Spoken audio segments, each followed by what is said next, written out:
السلام عليكم ورحمة الله وبركاته. أشمعكم جرتو أمة ورمو قالي نجاك يسني جرتو أني نجاكوتي الحمد لله وقدراتني سنين جرا هروانا جايبا سندا وجيسو هدا ما إني وجدتن بكتين كوني أوروميا فكاتا hedduu namatti tola magariisa akkanatti bareedaa kunoo isa kana fakkaata.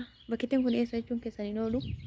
Bakkiteen kun biyyoota Arabaa keessa haa ta'uti garuu baay'ee namatti tola. Baay'ee bareedduudha.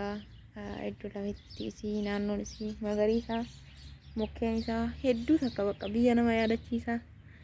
Akkasitti isiniin jedhaa wayita Oromiyaa yaade sumaaniin gadi bahee laalee kinoo akkanatti banaatti jedhaa waan hedduu namatti toluudha. Baay'ee bareeda maashaallah magariisa. Akkasii isiniin jedha Oromoo mee ilaalaati. Isinillee na wajjin biyya daawwadhaa isiniin jedha akkuma waan qaamaan achi keessa jirtaniititti.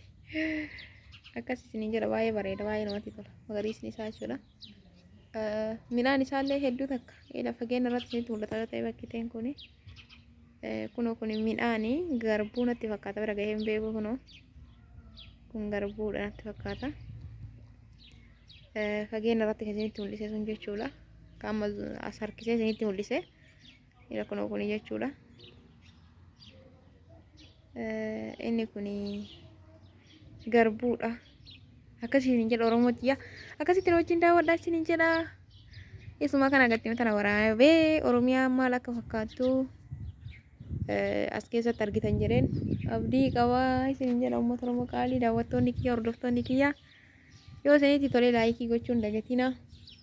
Akkasuma warroonni mootu chaanaalii kiyyaaf haarawaa taatan subscribe gochuun dagatina isiniin jedha. Isinitti hin dheeressu asumatti hin dhaabaa inshaallah yeroo biraa deebinee akka wal agarrutti turtii gaarii isiniin jedha.